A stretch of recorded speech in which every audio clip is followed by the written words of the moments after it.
Hello, everyone, and good morning. This is Matt Pearson with Heffernan Retirement Services, and welcome to today's webinar, Prudent Practices, a Common Sense Approach for Plan Sponsors. I hope everyone had a wonderful weekend and President's Day. But before I begin, I have a few housekeeping items to discuss. All participants will be in listen-only mode, and we'll have time for questions at the end. If you have any questions throughout this presentation, please use the chat feature within the user panel to the right of your screen. For those who are attending continuing education, Heffernan will send you a follow-up email containing your code and certificate to receive those continuing education credits. Also, this webinar is recorded, and please feel free to disperse amongst your plan committee if you feel free you need to do so. Again, this is Matt Pearson with Heffernan, and I'd like to introduce you to our guest speaker today, Taylor Plus of Janice Henderson. Taylor? Awesome. Thanks so much, Matt, and good morning, or maybe it's afternoon to some of you on the line today. I just want to express my thanks and my gratitude to Heffernan for inviting myself and Janice Henderson to be a guest speaker on today's call. So just so you know, I am the West Coast Retirement Director, and I partner with Matt and Heffernan because we have investments that go into retirement plans. So that is essentially how we partner together. Now, welcome to today's webinar on Prudent Practices, a common sense approach for plan sponsors. When it comes to the retirement plan marketplace, we live in this ever-evolving and changing world filled with regulations and rules that govern over the space. And because of the ever-changing nature, it is really difficult for business owners and plan sponsors to keep up and make sure they are in compliance. And a big focus in the retirement world is the word fiduciary. And today, we're going to focus on understanding fiduciary responsibilities of plan sponsors, and more importantly, better meet those fiduciary duties in this ever-evolving and changing marketplace. Now, before I get into the slides, I just wanted to let you guys know that we were noticing a little bit of lag when I was moving the slides earlier. So just be forewarned that there might be some slight lag here as we go along today. And just quickly before we get started, I wanted to highlight that we at Janice Henderson are working on increasing connections. And if you think about connections, there are a number of ways that we can help people connect. But overall, increased connectivity should bring positive change for you and your plan participants and their financial lives. And we do this in a number of different ways. I'm not going to walk through this slide today, but really overall, I feel as though if I'm able to help you and if I'm able to help Matt and Heffernan help you and your plan participants, and the more often that we can do this, the stronger that connective tissue becomes, which allows us to develop more meaningful relationships. So here is our agenda for the next 40 to 45 minutes or so. I'll definitely make sure at the end to leave time for questions. I will also make sure to touch on each of these questions briefly so that you'll walk away today with a good overview of everything. So let's start with the first two items. What is a fiduciary and who is a fiduciary? Seems pretty simple, right? But you would be surprised how many people truly do not understand what or who is a fiduciary when it comes to retirement plans. In fact, I recently saw a study that said 43% of fiduciaries who were surveyed were unaware of the fact that they were or are still fiduciaries. What are the different types of advisor business models that exist in the retirement plan space currently? Is the next question that we'll touch on. And then we'll discuss two very important topics. How can I better identify potential conflicts of interest? And what are some additional questions I should ask my provider? I believe that these two questions go hand in hand and will help you ensure possible fiduciary breaches don't arise within your plan and help you better understand how how service providers are supporting you and your plan. And then finally, we'll cover some prudent practices and processes that may help you think about what is currently happening in plans that you might be working with.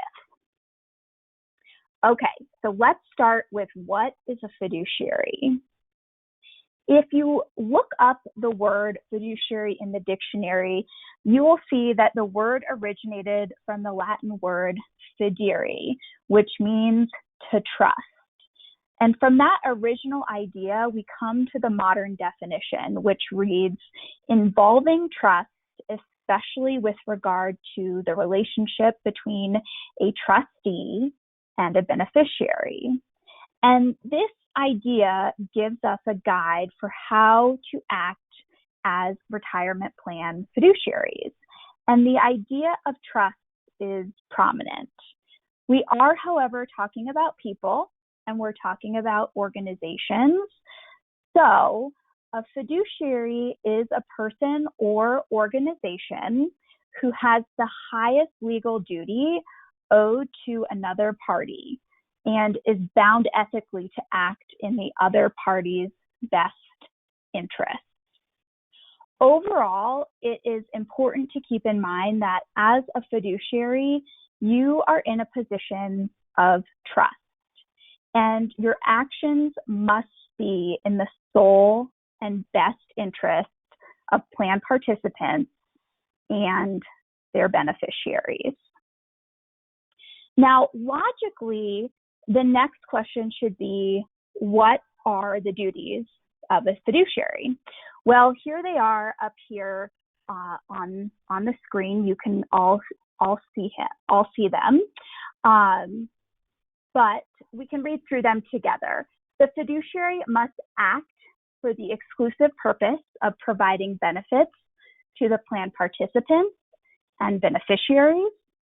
The fiduciary must act with the care, skill, prudence, and diligence that a prudent individual would use who is acting in like capacity and is familiar with such matters.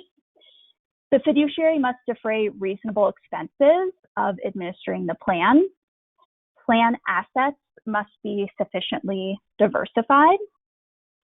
And lastly, the fiduciary must discharge his or her duties in accordance with documents and instructions governing the plan. So that was a lot. And a lot of what I mentioned here is very ambiguous. What is a prudent individual? What are reasonable fees? Or does being sufficiently diversified mean 3, 20, or even 50 investment options? And to be quite honest with you, there is really no right or wrong answer. The main thing that plan sponsors need to do is to create a process and document your process as to why a share class with a certain administrative expense was chosen, or why our particular investment option was picked over another investment option. You want to make sure you're following the process because there can potentially be some very negative consequences when you do not have a process or when you don't follow the process that has been put into place. So logically, let's see, over the years, there has been a ton of lawsuits resulting in civil penalties. So this is one of the potential, by the way, negative consequences, these civil penalties. There have also been countless, over the last number of years, countless class action lawsuits filed by plan participants against plan sponsors for various issues such as excessive fees, not following investment policy statements, improper investments, and most recently, cybersecurity breaches, among many other breaches of fiduciary duties. And some of these lawsuits have seen dismissals, but many, or I should probably actually say most, have ended in settlements. In fact, there is one law firm out of St. Louis who has racked up close to $1 billion in settlement dollars for plan participants who claim fiduciary breaches.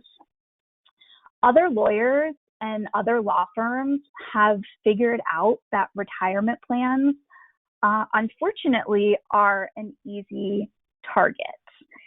It used to be that only very large billion-dollar plans were targeted in these lawsuits, but in recent years, we've seen the target plan, the target size, I should say, of the plan really come down in size. In fact, last year, I think we all lived through it. This global pandemic, you would have thought that we would have seen a lot less lawsuits.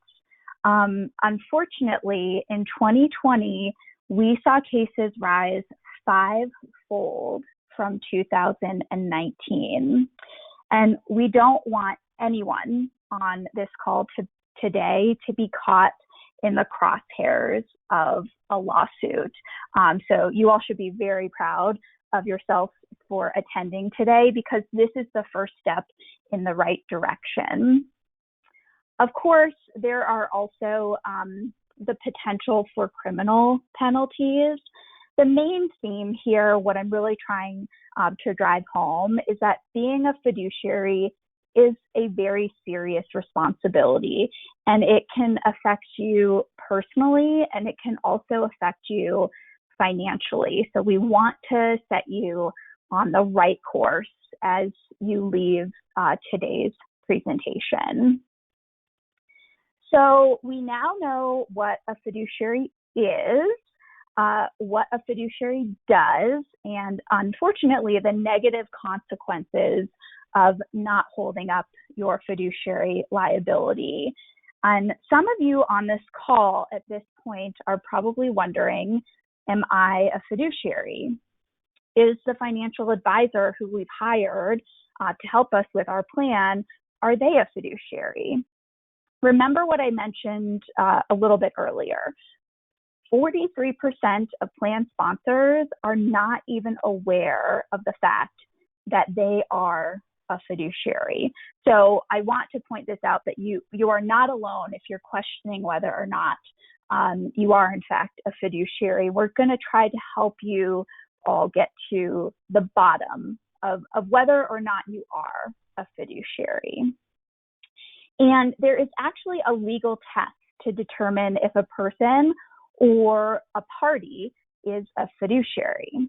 So if someone exercises any discretionary authority or control over a plan's management or administration, if they exercise any authority or control over the management or disposition of a plan's assets, or if they render investment advice for a fee or other compensation with respect to plan funds or property, then yes, you are potentially a fiduciary. So with the first two bullet points, there are some key terms mentioned.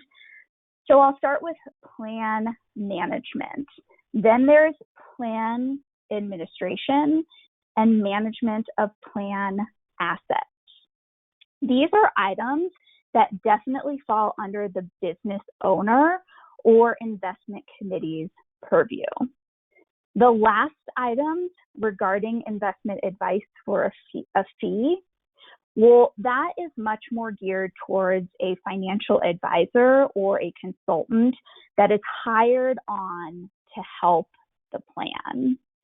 The main thing I want to point out is that business owners or folks who are part of an investment committee for a plan can actually never completely rid themselves of being a fiduciary, even if you hire on someone who will be a 316 fiduciary, a 321 fiduciary, or a 338 fiduciary.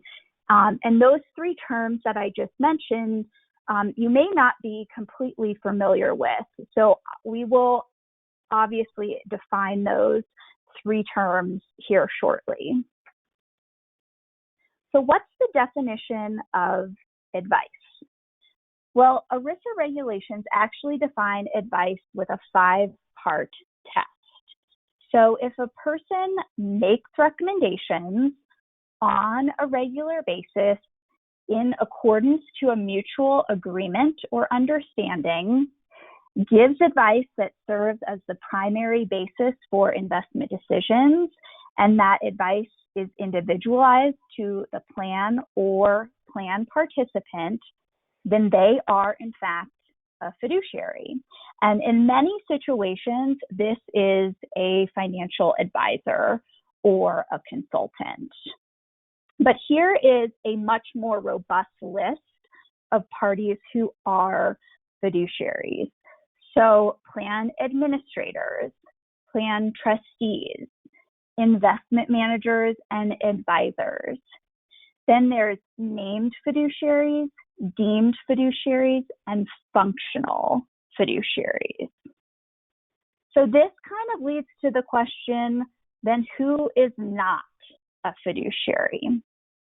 Well, some broker-dealers and their registered representatives, put another way, some advisors are not fiduciaries. And I say some because without going into very excessive details, there was this recent regulation. It's called Regulation BI.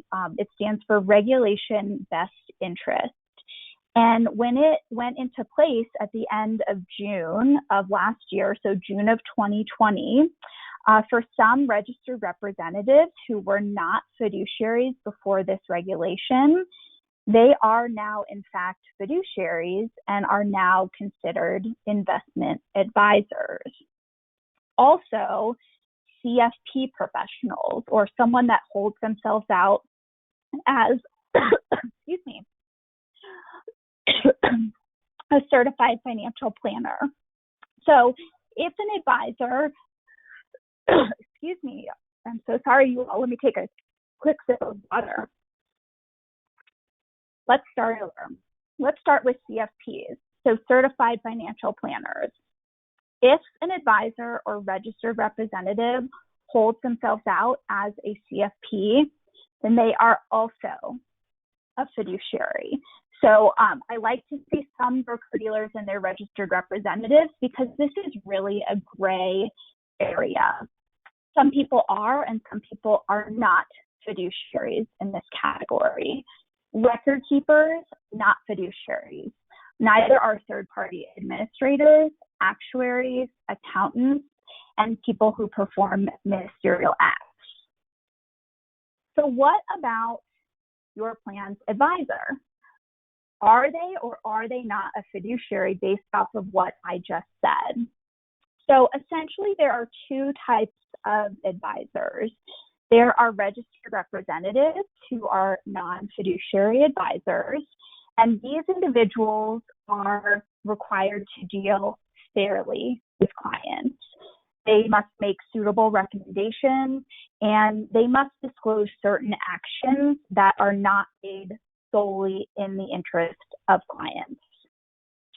Then there are investment advisors who are fiduciary advisors, and these individuals owe a duty of loyalty to plan participants and their beneficiaries. They make recommendations in the best interest of their clients, and they're required to avoid conflicts of interest. And I think it's very, very important to point out that one is not better than the other, and it's completely up to the plan sponsor as to what type of advisor that you choose to work with. But I would point out that advisors who focus on working with qualified plans or retirement plans as a large part of their business, they hold themselves out as fiduciary advisors. So when it comes to the different advisors that plan sponsors can work with, it's important to understand the various types of advisor business models that exist out there in the world today. And there are two main business models that you'll encounter when it comes to advisors who work with retirement plans. First is the advisor who acts in a commission capacity. This type of advisor provides information, not advice, to the plan sponsor. This type of advisor is compensated through what we call 12B1 fees, and these fees can vary depending on the investments that are selected. So these fees, essentially, they're pulled through internal expenses of the mutual funds within the plan menu. This business model will focus on suitability standards, which does not go as far as being recommendations that are in the best interest of the client. So it's important to note that this does not mean that the advisor is making bad recommendations. The recommendations, advice, and information that's being provided may be excellent, but with this idea of suitability, there is essentially a lower hurdle that needs to be cleared, and they are not taking on fiduciary responsibility unless they explicitly tell you that they're taking on fiduciary responsibility. The second model is the advisor who acts in a fiduciary capacity. In this case, the advisor is taking on a portion of the fiduciary duty and may be referred to as a consultant. So I've oftentimes used that term interchangeably, advisor or consultant, but you may hear them refer to themselves as a consultant. They also may choose to provide plan design help as well as participant education. And I already mentioned this, but I think it's worth noting again. Many advisors currently serving the retirement plan marketplace already act in a fiduciary capacity. It's something that they've done for a very long time. This particular type of advisor is providing investment advice directly to the plan sponsor, or investment decisions are actually based on advice from a third party that they might bring in. This particular type of advisor can be compensated through what we call a flat fee or an asset-based fee that is level regardless of whatever you have chosen to use as underlying investments or the investment recommendations that this individual has provided. This is actually much cleaner than the previous example that I gave when we were talking about the advisor who acts in the commission capacity with 12B1 fees. In this particular scenario, the fees are level and not based on the recommendations that have been made. And there are actually two different types of level compensation fiduciaries, and I've mentioned this before, but we'll dig a little bit deeper on the next couple of slides. There is a 321 fiduciary and a 338 fiduciary. So let's talk about the difference between a 321 and a 338 fiduciary. And the best way to differentiate the two is, does the advisor recommend investments or does the advisor select the investments? So recommend versus select. Let's start with the limited scope 321 fiduciary. In the case of the 321, the advisor does provide investment recommendations, but ultimately the plan sponsor or the investment committee still have the final decision-making authority. Next is the discretionary 338 fiduciary, where in this case, the advisor has the investment-making authority. So just because you're working with a 321 or a 338 fiduciary does not mean you have rid yourself of fiduciary liability. And I think it's really important to point that out. You still have the fiduciary responsibility for the hiring, monitoring, and potentially the replacement of the 321 or 338 fiduciaries. There is also something called a 316 fiduciary. And to put it simply, a 316 fiduciary acts as the plan administrator. They are responsible for managing the day-to-day operations, essentially, of the plan. And both ERISA and the terms of the plan documents set up the duties of the plan administrator, or whatever the 316 fiduciary will do. And up here on the screen, there are some things, responsibilities that 316 administrators or fiduciaries may do. So they might maintain all necessary records. They may actually file the Form 5500. I think this is extremely important, and maybe some of you on the line have actually had to deal with this. But I think it's important to point out the penalty for not filing a Form 5500 used to be $15,000. It has now gone up to $150,000. So you definitely want to make sure that's done on time and properly. A 316 fiduciary, upon request, they might provide documents to participants. They might fix plan operation errors. Some things not listed up here on the screen, they might determine the eligibility of employees who can actually participate in the plan. They may retain a CPA, an attorney, an actuary, or other experts to assist in administering the plan. They may interpret the plan and publish rules. They may even procure fidelity bonds. I want to quickly go back to one thing that I just said. They might determine eligibility of employees to participate in the plan. Many of you might be very familiar with the SECURE Act, and one thing that the SECURE Act did put into place starting in 2021 is part-time employees being able to participate in the plan if they have a certain amount of hours worked the previous 3 years.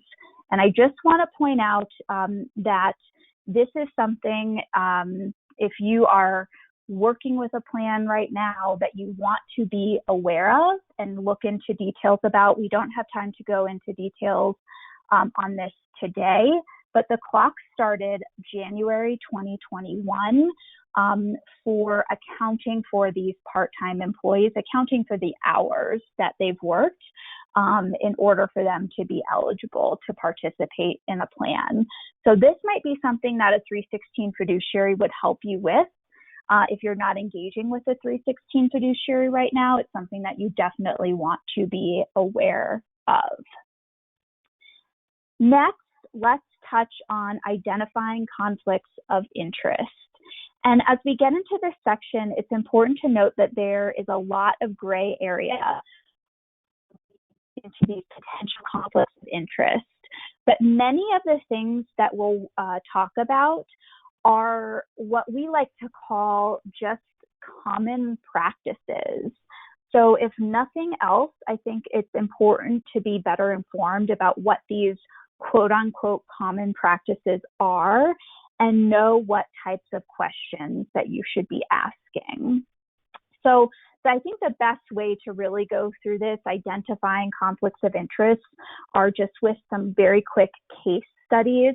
So there's 2 case studies. I'll read quickly through both of them and then kind of point out what you need to know about both of these case studies and potential conflicts of interest. So case study number 1, a retirement advisor acting as a fiduciary may only recommend managers from his home office's select list. These managers undergo a strict review, and underperforming managers are placed on a watch list. If performance does not improve, advisors are required to recommend that the plan sponsors replace the manager. In order for the managers to be considered for the home office's select list, they must be willing to pay the firm an annual marketing allowance. Okay, let me break this down for you. Let me point out some of the key points in this case study. First, the advisors acting as a fiduciary, they are only recommending investments based on a review process that is carried out by their home office. And in order to be considered for that list, an asset manager, Janice Henderson would be considered an asset manager, must be willing to pay the firm an annual marketing allowance. So let's dive into this a little bit deeper.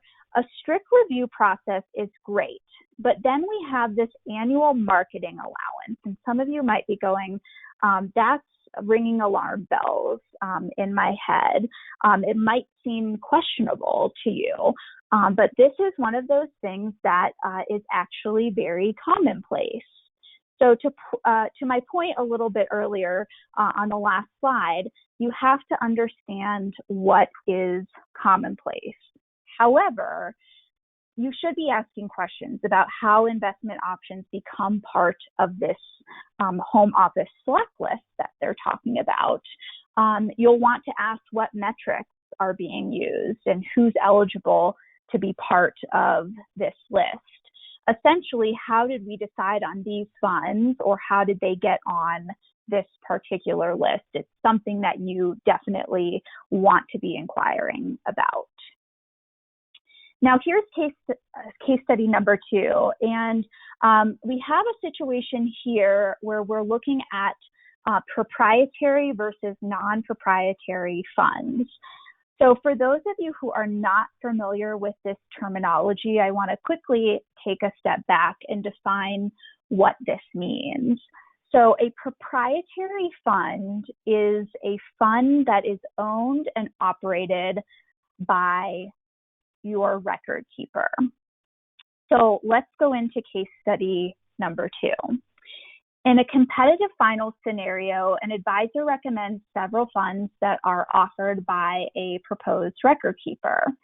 These funds pay more revenue sharing than non-proprietary funds, and as a result, the total all-in fee proposed to the plan sponsor is significantly lower than competing proposals. While some of these proprietary funds have an excellent track record, others have underperformed their peers as well as their benchmarks in recent years. So in this case, we'll want to take a step back, and we're going to want to ask, do we as plan sponsors have a philosophy on whether or not we will use proprietary funds?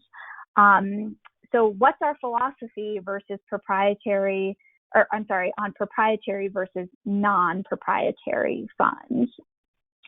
The other question that we should be asking is the underperformance a long-term issue, or is it something that every fund experiences at some point? You'll also want to understand how the advisor is being compensated on using proprietary versus non-proprietary funds. And I think most importantly, you want to be asking, are these the right options for plan participants, or could we be offering something better? So as you can see, these situations, as I mentioned, can be super ambiguous. So you want to get into I should say, before you get into one of these situations, you want to come to the table prepared. And these are some questions that may help you figure out how your advisor might deal with these situations, or even you, if you don't have an advisor, how you might come to the table and deal with these situations. Obviously, these all have to pertain with the advisor, but indulge me here while I read through these. How does the advisor go about making specific record keeper investment and other recommendations to plan sponsors? What are the advisor's conflicts of interest and how are they managed? So impartial advice is given to you all as plan sponsors. What is the process for documenting these conflicts and providing the plan sponsor with the necessary disclosures? And what are the mechanisms in place to provide the necessary disclosure about conflicts of interest that may arise in the future? So what are some additional questions should I be asking my advisor, or if you are in the market for an advisor, what are some questions that you should be asking? Well, you're going to want to make sure that you're asking them about the team and the experience of the team members. What is each team member's role and responsibilities? What is their experience? So how long have they been in the industry? What's their background? And you might even want to ask them what designations or industry accolades that have been earned by the advisor themselves or their team members that shows a commitment of excellence to the retirement plan industry. When it comes to plan philosophy, you're definitely going to want to ask what is their philosophy and approach when it comes to plans. What does a successful retirement plan look like? How is plan participant success measured? How will employee education be executed? Some advisors do this themselves. Others rely on the record keeper to do the employee education. So really up to you all what you deem is necessary for your participant base. Can the advisor provide you a track record of obtaining successful outcomes for plans as well as participants with similar sized plans in similar industries? These questions will really help you get to how the advisor is going to measure as well as work not only plan success, but also participant success as well. Now, pricing. Pricing is extremely important. It's a very hot topic. Does the advisor price his or her services based on a percentage of assets or some other method such as a flat fee or per participant charge? Under what circumstances can the advisor renegotiate the fee, or can you renegotiate the fee with the advisor? What's the advisor's philosophy regarding revenue sharing? First off, do they use funds that pay revenue sharing?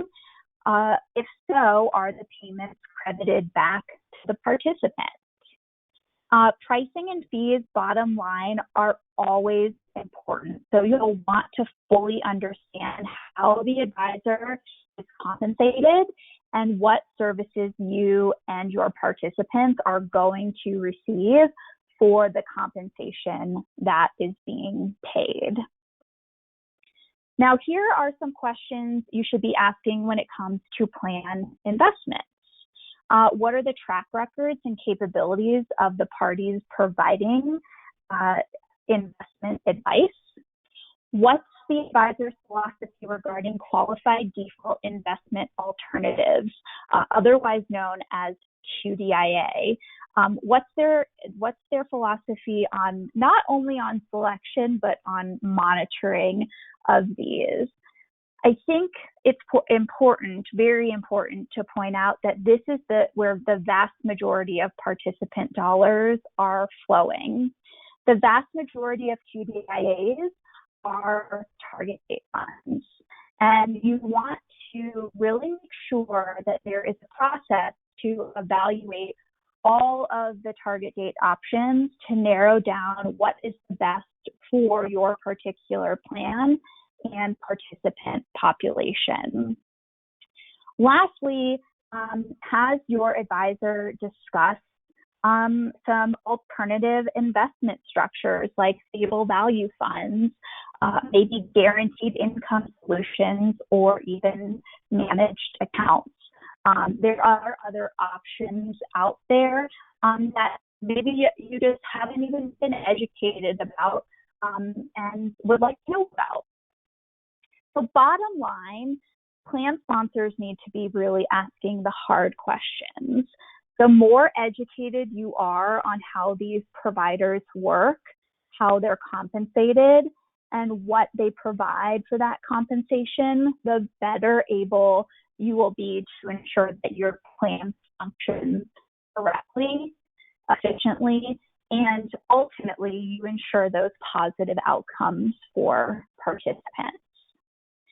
So to wrap up today, we have a few more minutes before we take questions. I wanted to just provide some ideas of what your ongoing investment committee meetings might include, or how you might further enhance what you're already doing in your plan. So here are a number of items to consider, and I want to start with holding regular investment committee meetings. Very important that meeting minutes are kept in writing. You also want to document any advice that is received from experts. And also, deliberations should be documented as well as any actions that you take as a part of those deliberations, and any reasons listed as to why you took those actions. Now, plan investments. You want to make sure you're considering asset allocation and also risk and return when it comes to investments. It's important that you monitor performance. In a recent Supreme Court ruling, it came out that plans have what is called a continuing duty to monitor and or replace or remove investment options that are in the plan. So ongoing duty means that essentially every time you kind of check the box and say the investments are good, that's when your statute of limitations just kind of restarts over. So if you're certifying that you want an investment in a plan and you're doing it every quarter, you are doing your continuing duty to monitor those investments, and taking any action by replacing or removing those investments is important if it's not meeting the standards. And speaking of the standards, when is the last time you and your investment committee reviewed your investment policy statement or your IPS? I think it's very important to review the concepts and the terminology in the investment policy statement. You also want to ensure that you're complying with what it states. And let's make it very clear, there is no hard and fast rule. First off, that you need to have an investment policy statement, but there's no hard and fast rule as to when you need to be reviewing or ensuring that you're complying with what it states. But you want to make sure that you are reviewing these things at least on an annual basis. Now, here are a few more considerations. I briefly touched on target dates on the last slide, but back in 2013, the Department of Labor put out some tips for plan fiduciaries when it comes to target date funds, which mention potentially looking at what they call custom or non-proprietary options. So essentially, we talked about these proprietary funds. And if you are working with a record keeper that has kind of put forth their proprietary fund options, you definitely want to make sure that you are documenting that you reviewed not only those options, but maybe some non-proprietary or potentially custom options before making the ultimate decision. You also want to understand and review what we like to call the glide path. So some target dates are managed to retirement, and some target dates are managed through retirement. And this really has to do with the equity allocation in the target date. So some will reduce the equity exposure earlier if they're managed to retirement. If they're managed through retirement, you might see a higher equity allocation even as someone approaches their retirement age. So definitely important to know what glide path philosophy you want to have for plan participants. It's also important to benchmark plan fees. You are required to pay reasonable fees. You are not necessarily required to pay the lowest fees possible. One way to ensure this is to benchmark your plan on an annual basis. Some folks cringe when I say this, but every 3 to 5 years, you would probably want to consider an RFP or an RFI. And this is not necessarily to move record keepers, but you might be able to renegotiate your fees based off of what you find through those RFPs or RFIs. And you'll also want to do a third-party provider review if you are using a third party. The last thing you may also want to consider, and you're doing it today, so check the box there, is ongoing fiduciary training. This is like the investment policy statement. It is not something that is required, but in recent DOL audits, we have been told that they have been asking for documentation of annual fiduciary training. And this is a great way to stay up to speed on industry trends as well as best practices. So if you need ideas on other fiduciary trainings, if you have folks that couldn't attend today, that's something you can definitely talk to Matt and Heffernan about. So just to wrap up today, I left some time for questions. Let's talk about the bottom line. You want to make sure you create a repeatable process. You need to consistently follow that process.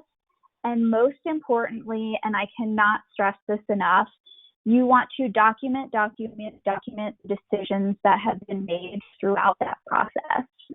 ERISA is essentially a process law. And so what they're looking for is not the outcome, but the steps you took to get to that outcome. So hopefully today you took some bits and pieces today of what you can do as a fiduciary, or if you are even a fiduciary, and some prudent practices and processes that you can put in place moving forward. So with that, I will see if there are any questions. You can turn it back over to Matt for that. Yeah, thanks, Taylor. Great presentation. There were a couple questions that were in the chat and I answered, but one of those was, yes, this webinar is recorded and will be sent to all attendees probably within the next day or so. It usually takes a little bit to kind of save everything to the cloud. But one of the questions I saw was dealing with the investment policy statement. And if we have to benchmark plan fees every 3 to 5 years, similar to what you were talking about on the RFP or RFI process, is do plan sponsors need to do the same thing with their investment policy statement, benchmark that or review that every so often? So yeah, I mean, not a hard and fast rule, but absolutely, I would be reviewing every so often. There are new things that come up here and there in the industry that you might want to add or maybe even remove from the investment policy statement. Yeah, you definitely want to make sure you're reviewing it, and I would say probably on an annual basis. Just to throw it out there, investment policy statements have come up in some of this litigation that has taken place, and not necessarily in a way that they weren't reviewing their investment policy statement, but they weren't necessarily following what the investment policy statement said. So I think if there are areas where you're noticing that maybe you can't essentially comply with what the investment policy statement says, you need to be reviewing that because that is an area that folks have kind of picked up on when it comes to this litigation, and you want to be safe rather than sorry. Perfect. Is a 321 or 338 advisor better? I would say neither. I mean, it's better. It just kind of depends if you want the plan advisor or consultant to have the sole discretion on investments. So in the 338 scenario, that's when the advisor has the sole discretion on investments. That's not to say that they're not going to bring them to you and say, here's what I'm thinking. But in the 321 scenario, it leaves it up to both of you. So both of you have a say, both the advisor or consultant as well as the plan sponsor, as to what's ultimately going to go in the plan. And I would say, from being an advisor on a lot of the plans within Heffernan, we see most of the plans that we oversee have a 321 because a lot of the plan committees likes to have the final say and oversight as direction in terms of the assets or the investment options within the plan. So 338 works for some companies, but not every company. But I would say if you look at everything as a whole, I would probably argue that there are definitely a lot more 321 advisor plans than a 338 plan. I would agree with that. I think more broadly, industry-wide, it's the same. Folks still want to say in what is ultimately being passed down to participants. Mm-hmm. Another question is, what is the role of a TPA from a fiduciary perspective? That's actually a great question, and I should have probably mentioned that on the 316 slide. Oftentimes, third-party administrators or a TPA, they're hired on as that 316 fiduciary. So ultimately, whether or not they are a 316 fiduciary, they are hired on really for the administrative services, the administrative side of running the plan.